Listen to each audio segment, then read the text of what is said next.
Ils ne mettent pas longtemps à se rassembler comme prévu par village.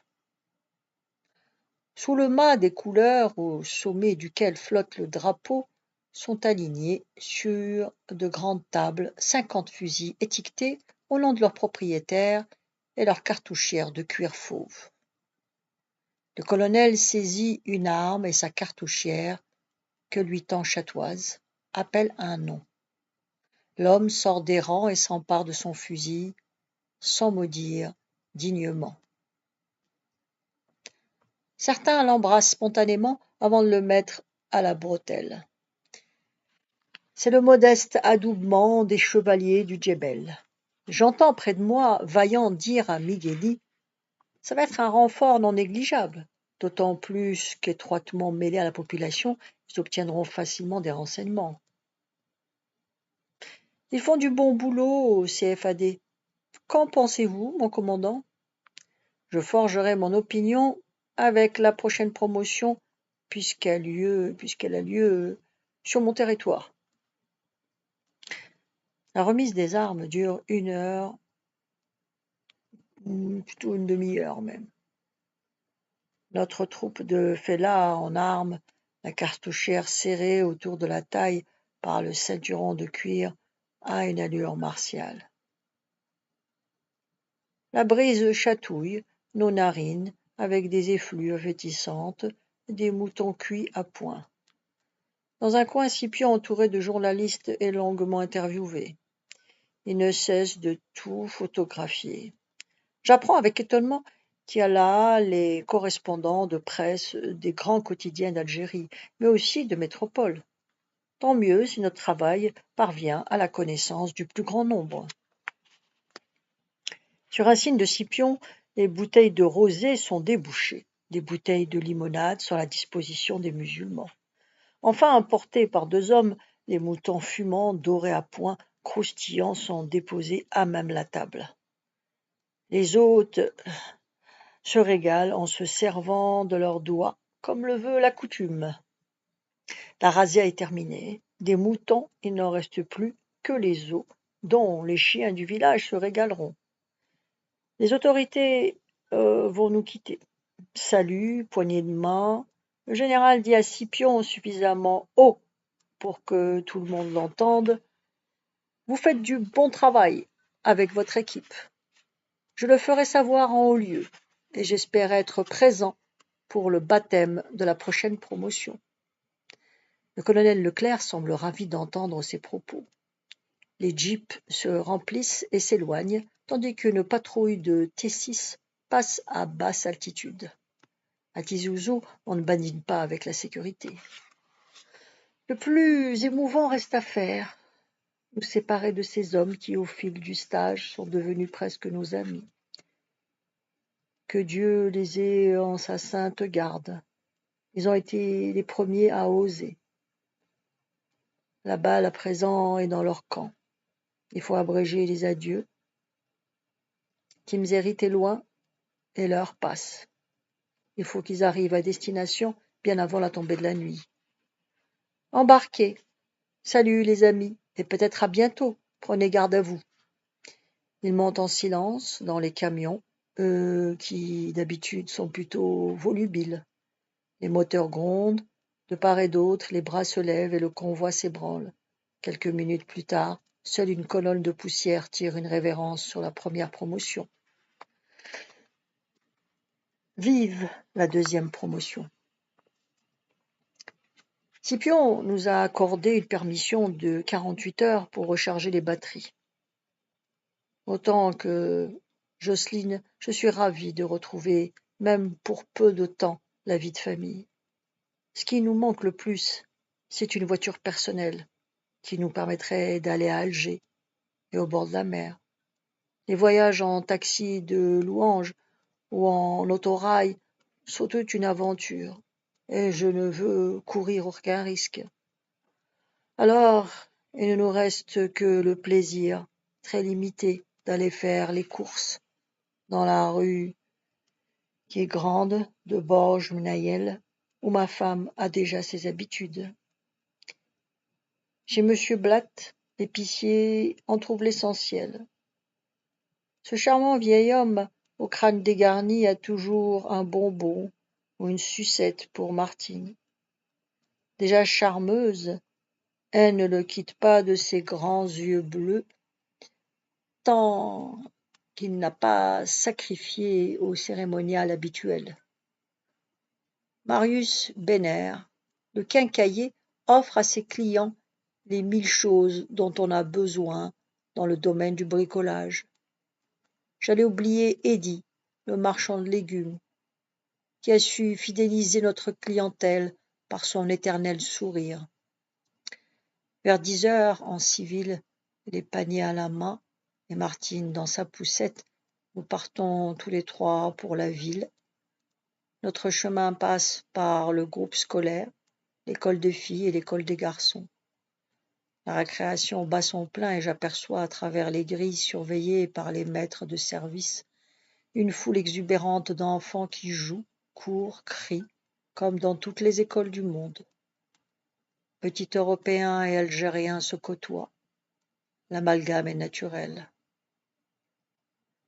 Une idée germe dans mon esprit. N'aimerais-tu pas enseigner dans cette école, tout près de la maison? Ça t'occuperait et ton salaire serait le bienvenu. Nous pourrions envisager d'acheter une voiture. Que fais-tu de Martine? Il faudrait que je l'abandonne à la maison 6 heures par jour. Fadila est une femme de confiance. Elle aime les enfants et s'occupe très bien d'elles.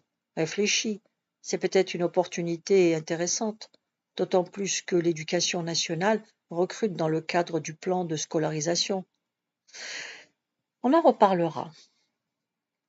Je te propose au moins de constituer plutôt un dossier. Tu disposes de 6 mois avant la prochaine rentrée scolaire, si tu le veux bien. Lors de mon prochain passage à Tizi Ouzou, j'irai à l'inspection académique pour demander les formulaires à remplir. Pourquoi pas? Au fond, ça n'engage à rien. On nous regarde à la dérobée. Certains doivent me reconnaître malgré mes vêtements civils.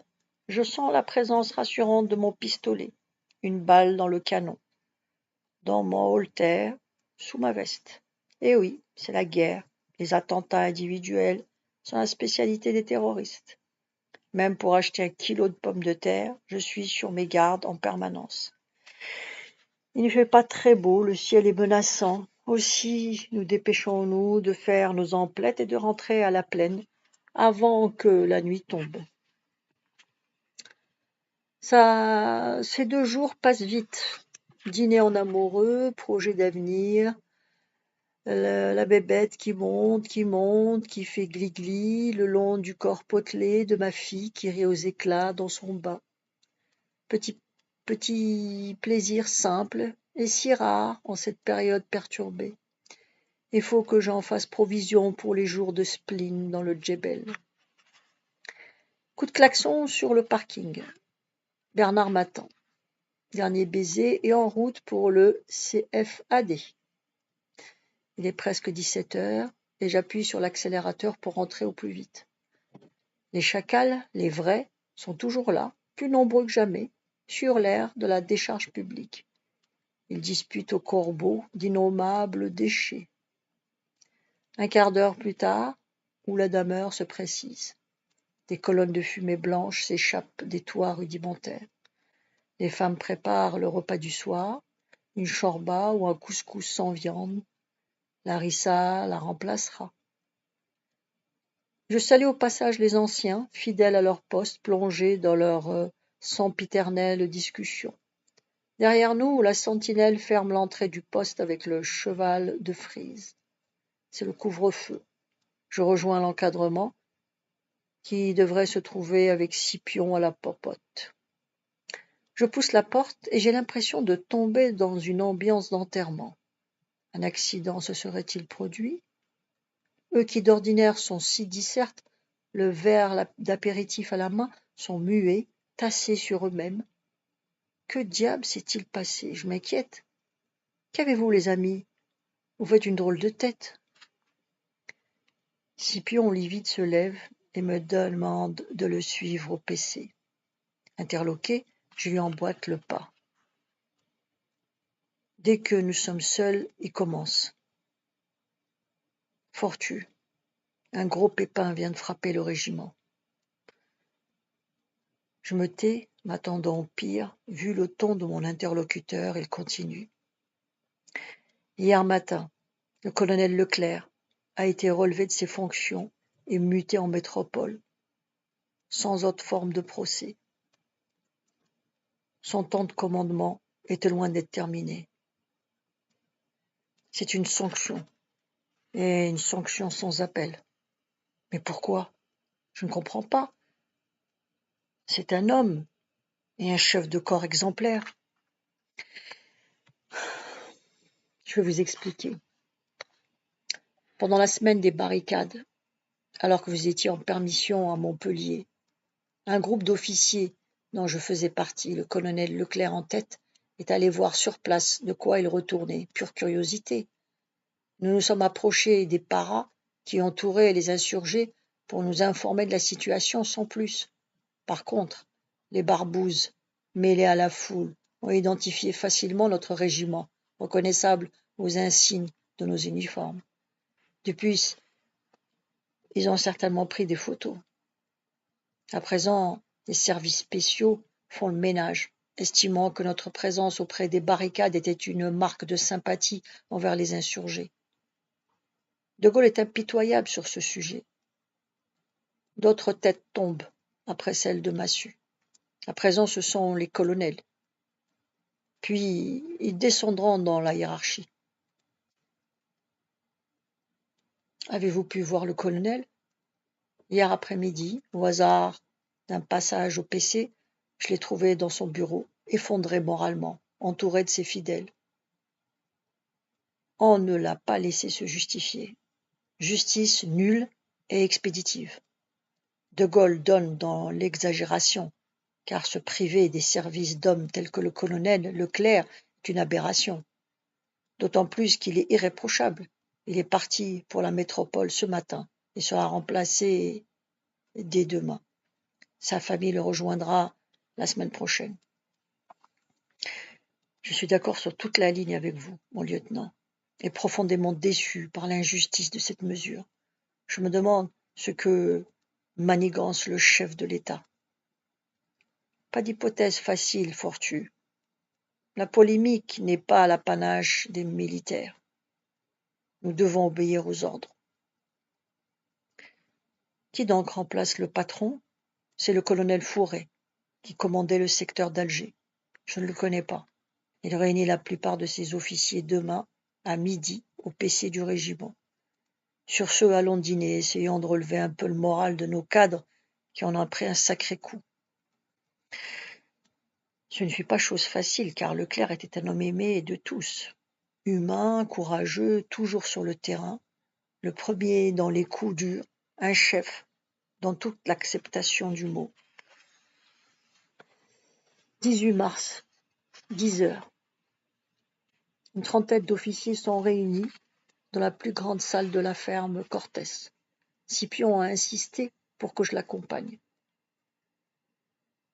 Dans la tabagie, les visages tendus de ceux qui vont faire la connaissance de leur nouveau patron expriment la réprobation qu'ils ressentent au coup de Jarnac dont a été victime leur colonel. Les conversations sont rares et se font à voix basse. L'atmosphère est lourde. Le chef d'état-major entre et annonce. Le colonel Fourret sera là dans 2 minutes. Les murmures s'éteignent et nous écrasons nos mégots de cigarettes. Messieurs, le colonel. Nous nous levons et rectifions la position. Entre un homme d'environ 45 ans, grand, mince, en tenue numéro 1, sans le moindre faux pli. Il traverse la pièce, nous fait face, salue, pose son képi sur une table et nous dit d'une voix à la distinction parfaite. Repos, messieurs. Vous pouvez vous asseoir.